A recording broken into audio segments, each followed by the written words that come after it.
Pertanyaan saya, sudah habis uang berapa, Mas?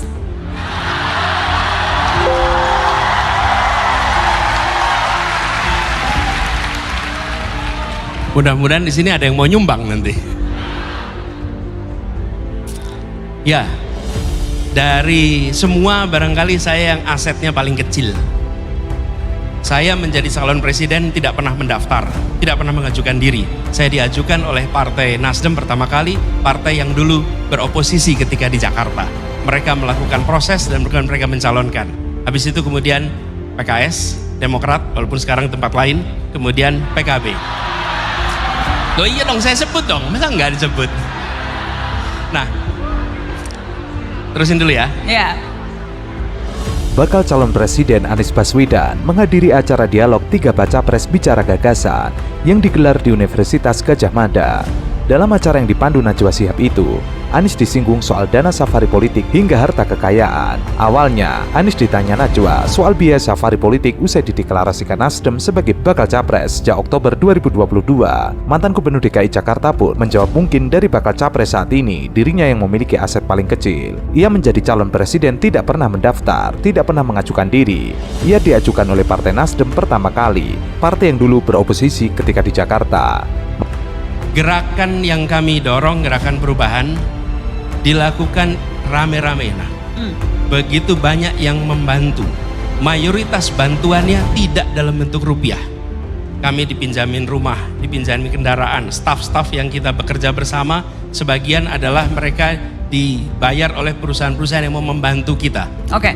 Jadi secara pembiayaan itu bukan pembiayaan seperti diberikan rupiah, bentuknya adalah kalau itu in kind atau apa namanya, barang. natura. Menurutnya, Nasdem melakukan proses politik yang kemudian mencalonkan dirinya sebagai baca pres. Setelah Nasdem, ada PKS dan Demokrat yang mendukungnya. Untuk Demokrat sudah menyatakan keluar dari koalisi. Lalu ada PKB yang saat ini menjadi bagian mendukungnya. Gerakan yang didorong dilakukan rame-rame, banyak yang membantu. Mayoritas bantuannya tidak dalam bentuk rupiah, tapi peminjaman rumah hingga kendaraan. Menurutnya, ada staf yang bekerja selama ini adalah mereka yang dibayar oleh perusahaan-perusahaan yang membantu. Penjelasan Anies ini sempat dipotong Najwa Shihab. Ia bertanya lebih dalam lagi soal budget rupiah yang dihabiskan Anies. Najwa sempat menyinggung pernyataan bakal cawapres Anies, yaitu Muhaimin Iskandar, soal maju menjadi caleg di DKI Jakarta, sudah menghabiskan sekitar 40 miliar rupiah. Tapi Mas, dalam kenyataannya uang cash itu diperlukan, Mas. Ya. Biaya politik itu sangat mahal di sini. Saya mau kasih ilustrasi, calon wakil presiden Anda, Caimin, sempat bilang untuk bisa jadi caleg di DKI itu minimal 40 miliar. Di Jakarta dan kota-kota besar itu nggak terima kerudung atau kaos, Mas, terimanya kulkas. Ya. Dan ini saya mengutip Caimin. betul. Dan Jadi apa rencana Anda untuk mengumpulkan uang sebanyak itu? Tidak, kita tidak berencana mengumpulkan uang kepada kami. Apa yang kami kerjakan selama ini ada lebih dari 600 relawan. Oke? Semua melakukan fundraising di tempatnya masing-masing. Bukan kami mengumpulkan dana. Mereka mengumpulkan, mereka bekerja. Kalau saya datang ke sebuah tempat, maka tuan rumah di sana yang akan menghandle seluruh biayanya. Ini menjadi sebuah iuran. Ada satu fakta yang kita semua tutup mata. Kita tahu ada biaya, tapi kita tidak mau membiayainya. Kita tahu bahwa proses politik itu, partai politik itu seperti juga kantor. Ada biayanya, tapi negara dan publik tidak mau membiayai. Kenapa? Ya karena ini partai politik, karena ini adalah kampanye. Selama itu tidak ada pembiayaan dari publik, maka usaha untuk melakukan fundraising menjadi sangat rumit. Dan kami merasakan sekarang. Tidak lama setelah itu, Najwa pun mengeluarkan laporan harta kekayaan pejabat negara milik Anies. Ia harus mengeluarkan LHKPN karena sebagai pejabat publik, kekayaan itu bukan sesuatu yang harus ditutupi. Ia menyebut dari laporan LHKPN Anies pada tahun 2023, kekayaan Anies sebesar 11,1 miliar. Anies pun menjawab terkait LHKPN tersebut. Ia mengatakan dari sekitar 11,1 miliar itu, mayoritas adalah bentuknya utang. Oke, jadi karena saya akan mengeluarkan LHKPN Anda, Mas Anies, karena untuk pejabat publik kekayaan itu bukan sesuatu yang harus ditutup-tutupi. Ini laporan terakhir di 2023 dan mohon maaf Mas Anies, Anda baca pres yang paling miskin, Mas. Kekayaan Anda 11,19 miliar. Saya akan Sebentar, hutangnya berapa? hutangnya berapa Mas coba? Berapa Itu. mungkin Mas Anies Ya, tapi nggak ada jadi- pinjol kan Mas? Nggak ya? Enggak. Dari 11 miliar itu mayoritas bentuknya hutang karena saya masih kredit rumah sampai sekarang. Oke, saya akan ulang pertanyaan saya. Jadi rencana Anda selain Jadi- fundraising karena biayanya Kami mahal?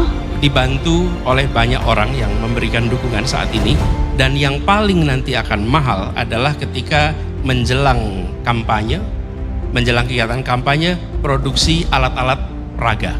Apa yang sekarang kami lakukan? Yang kami lakukan adalah kami membuat kontennya. Kami taruh di cloud dan kami izinkan siapa saja memproduksi kaos, memproduksi banner, memproduksi itu dari konten yang kami buat. Kami sendiri tidak mencetak, tapi kami menyiapkan kontennya dan kami minta kepada semua, bila Anda percaya kepada apa yang kami mau rencanakan, akan kami kerjakan, bantu kami untuk melakukan perubahan di Republik ini. Oke. Karena tidak mungkin kita kerjakan sendirian. Dan banyak pengusaha-pengusaha yang mau membantu, dan Nas buat catatan, yang membantu ukuran yang menengah. Yang besar-besar nggak ada yang berani mendekati. Semua yang besar-besar itu tidak ada yang dekat. Yang mendekati yang tengah-tengah ini semua. Kenapa konglomerat tidak dekat Anies Baswedan? Itu harusnya tanyanya ke mereka tuh. Kenapa nggak dekat? Kan Anda yang menyatakan Anda, jadi saya follow up questionsnya ke Anda Mas Anies. Kenapa? Mereka takut karena? Karena kami mengalami pengusaha-pengusaha yang berinteraksi, bertemu, sesudah itu mereka akan mengalami pemeriksaan pajak, pemeriksaan yang lain-lain. Dan ada contoh di Jawa Barat membantu, di Jawa Tengah membantu. Setelah selesai katanya random, tapi 10 perusahaan miliknya semuanya diperiksa pajaknya. Yang katanya random. Apa yang terjadi? Takut orang membantu. Padahal yang mereka kerjakan bukan membantu saya. Mereka membantu relawan, membantu kegiatan untuk ada event. Mereka membiayai semua di daerahnya masing-masing, bukan tempat kita. Mas Anies, supaya Bayangkan tidak yang besar. Supaya tidak suzon, saya mau minta klarifikasi. Jadi yang Anda katakan adalah Anda menduga alat negara digunakan untuk mengintimidasi orang-orang yang membantu pencalonan Anda. Apakah Ya. seklir itu? Itu laporannya begitu. Alat Ya. negara. Ya, Dan itu kalau alat negara berarti yang memerintahkan aparat Nah. negara setinggi apa? saya tidak tahu yang merintahkan siapa, tapi fakta di lapangannya seperti itu. Dan saya mau tanya kepada diri saya sendiri dan kita semua, akankah kita membiarkan Republik ini berada dalam rasa takut? Akankah kita membiarkan rasa kebebasan itu hilang? Saya rasa tidak. Ini adalah perjuangan kita, dan saya mengajak kepada semuanya, termasuk pengusaha-pengusaha itu. Bapak jangan takut. Insya Allah kalau ada perubahan, kita akan buat negeri ini menjadi aman bagi semuanya.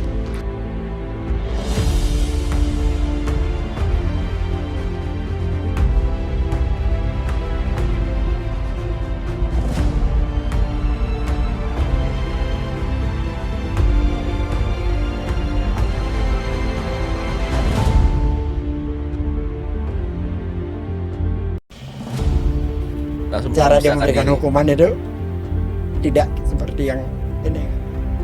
Iya. Dan dalam konteks hukum ya, korupsi dan sebagainya, Mas Anies nggak peduli siapapun dia. Tidak peduli. Makanya ketika dia dicoba dihambat dengan Formula E, Ya, kita yakin betul bahwa itu adalah cara jahat untuk menghambat Anies. iya kan sampai sempat dipanggil KPK waktu itu, Bang. Iya. Dan kenapa Anies itu tidak berniat sama sekali, tidak berniat mencalonkan diri sebagai presiden sebelum masa jabatan di DKI habis. Iya, oke. Dia nggak kepingin sama sekali. Dia maunya tuh selesai. Jadi sesuai dengan komitmennya 5 tahun. Tetapi ketika KPK mau gelar perkara di hari Senin tanggal 3 itu, kan kita sudah tahu tuh. Iya.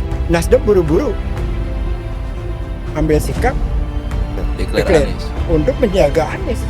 Ghis Khalifa belak-belakan terkait kondisi pendukung Anies Baswedan dari menjadi menteri, gubernur hingga menjadi capres. Ghis mengatakan pendukung Anies Baswedan bukannya menjadi tambah kaya, tetapi menjadi semakin miskin. Hal itu diungkapkannya dalam podcast Keadilan TV. Banyak hal lah bercerita tentang Anies. Makanya saya katakan siapapun dia, mau si penipu Grace Natali, mau si penipu, saya bingung mau menyandingkan siapa ratunya antara Grace Natali atau sama Ramani. Tapi dua-duanya juara kembar aja lah dalam soal penipu ini. Dalam soal bicara Jakarta. Iya. Kemarin dari PSI mengatakan lagi Jakarta tidak butuh Anies. Yang benar adalah Jakarta tidak butuh PSI, partai pemerkosa nyolong suara. Ini pidana loh, Bang. Siapa? Abang ngomong. Silahkan. Dan saya bisa memindahkan akan mereka juga terhadap fitnah yang berkali-kali mereka lakukan. Apalagi ada Armando itu, pecundang satu itu. Awalnya, Ges Khalifah menyindir soal PSI di Jakarta. Semasa Anies Baswedan menjabat sebagai Gubernur DKI Jakarta, PSI kerap mengkritisi Anies Baswedan. Namun, kritikan PSI dianggap Ges Khalifah bukan kritik membangun, namun hanya nyinyiran dan fitnah. Oleh karena itulah, ia menyebut bahwa Grace Natali dan Samara Amani adalah ratu pembohong. Saya seperti Ali Mokhtar Ngabalin, seperti Fahri Hamzah, jangan sampai kayak gitu. Dan saya berdoa jangan sampai anak cucu saya seperti mereka. Saya sebut lagi, jangan pernah ya Allah anak saya, anak keturunan saya seperti Ali Mokhtar Ngabalin, seperti Fahri Hamzah dan lain-lain orang seperti itu. Itu prinsipnya, Pak? Ya. Jadi kalau Anda katakan saya dukung Anies dari tahun 2008 sampai hari ini. Jadi saya tidak akan semoga seterusnya tidak akan mau menjadi orang yang kemarin mencaci maki Prabowo, hari ini puja-puji seperti PSI yang mengatakan Prabowo pembohong, tapi sekarang atau seperti Ali Mokhtar Ngabalin caci maki Jokowi terus jadi penjilatnya, atau demikian juga kayak Fahri Hamzah yang saya sebut barusan. Saya semoga sampai akhir hidup saya tidak pernah jadi orang seperti itu. Dengan catatan Pak Anies pun dapat terus membawa harapan dari Bang G sama-sama. Kalau dia berlaku seperti itu, saya tinggal susah amat. Iya.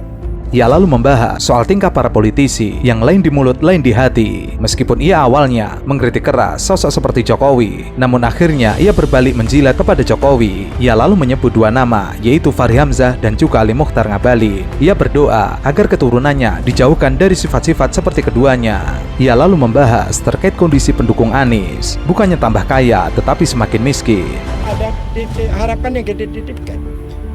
Di beberapa podcast abang juga ngungkap bahwa siapapun yang deket Anies, Mas Anies ya akan tambah miskin kali bang.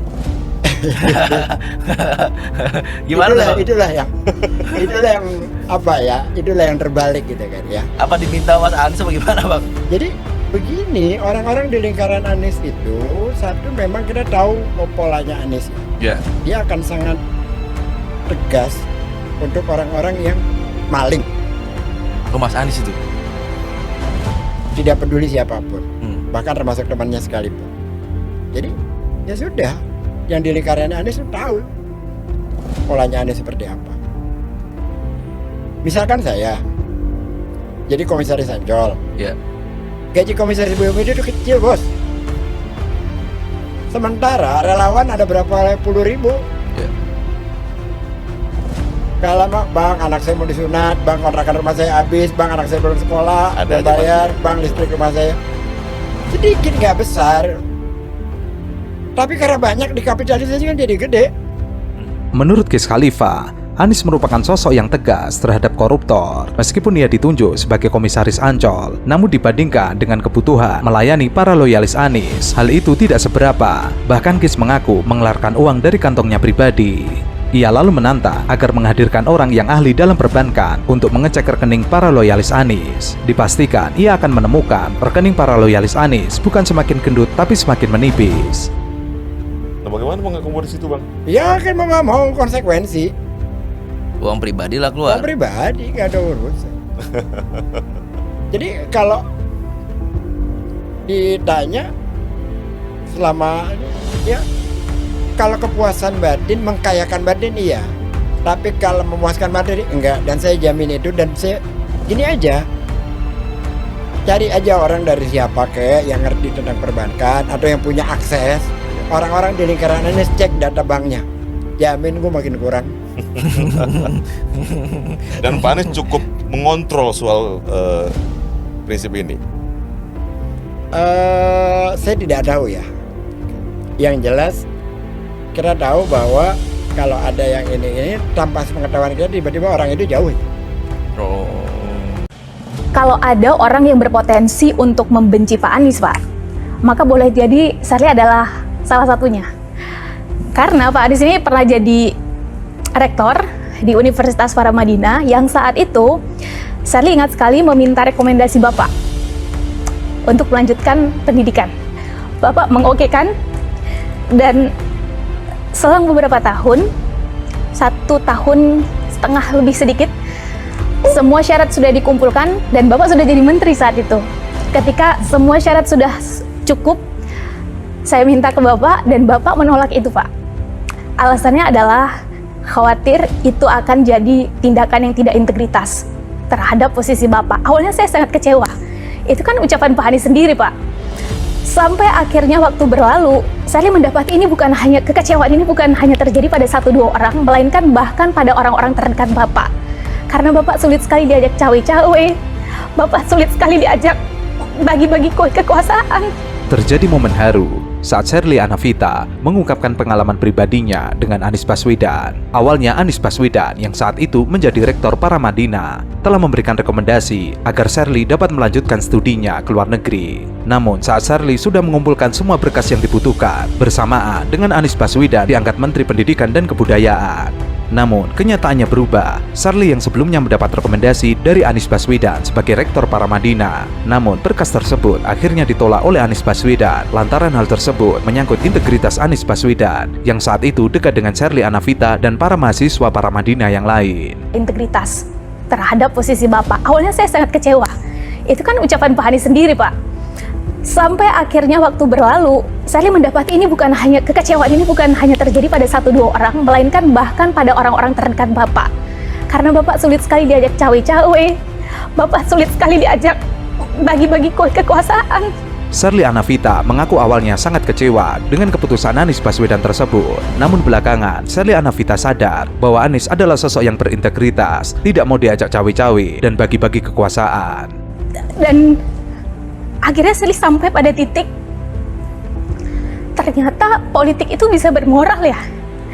Dan pertanyaan Sherly adalah ketika justru orang terdekat kita itu punya potensi untuk menjadi pembenci kita, bagaimana sosok Pak Anies Baswedan ini memaintain kesalahpahaman, kebencian, atau hal-hal yang berpotensi justru untuk menusuk Bapak dari belakang. Karena boleh jadi ke depan setelah proses ini akan ada amanah baru, akan ada tanggung jawab baru, atau kegiatan-kegiatan sosial baru yang justru jauh lebih besar untuk Bapak. Bagaimana Bapak memaintain itu? Tepuk tangan dulu buat Sherly. Mendengar pertanyaan dari Sherly Anavita tersebut, Anies Baswedan menjawab bahwa rekomendasi yang awalnya diberikan kepada Sherly adalah Anies sebagai pribadi. Namun saat Anies diberikan jabatan sebagai Menteri Pendidikan dan Kebudayaan, maka yang menulis tersebut adalah jabatannya. Sehingga menurut Anies, kewenangan atau jabatan tidak bisa digunakan sesukanya atau bebas memberikan kemanfaatan bagi orang-orang terdekatnya. Tapi Anies ingin semua kemanfaatan tersebut dipakai untuk semua orang. Jadi ketika kita memegang kewenangan, maka kita harus memastikan bahwa kewenangan ini digunakan dengan benar.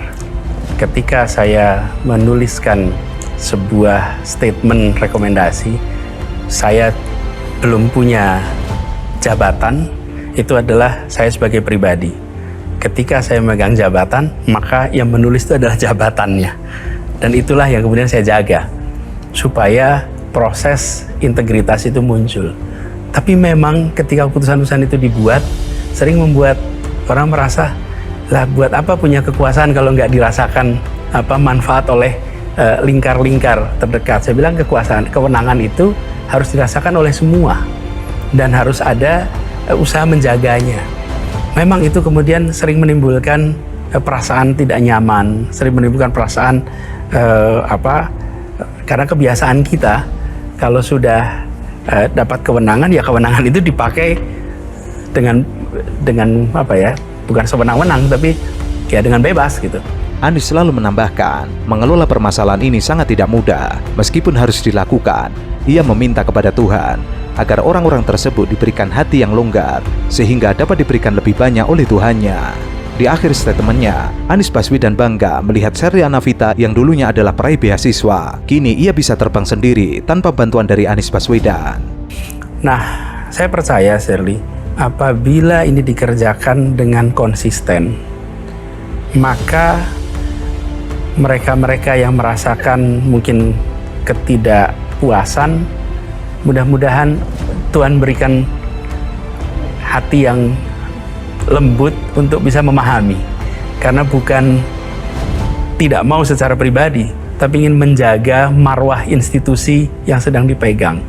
Saya ingin sampaikan terima kasih, apresiasi, karena seperti Sherly ini adalah seorang anak dari Aceh yang mendapatkan beasiswa di Paramadina untuk kuliah selama 4 tahun dengan full scholarship dan highly selected. Jadi sedikit sekali yang bisa dapat beasiswa ini sampai tuntas, dan selesai itu dia menjadi anak muda yang berpengaruh di generasinya. Saya termasuk yang sangat bangga, dan saya lebih bangga lagi. Kenapa?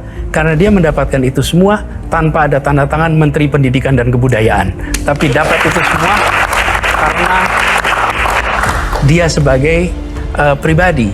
Saya mencintainya sebagai anak muda Indonesia, dan saya percaya bahwa dia akan bisa take off terbang walaupun tidak harus pakai sayap dari tangan Menteri Pendidikan.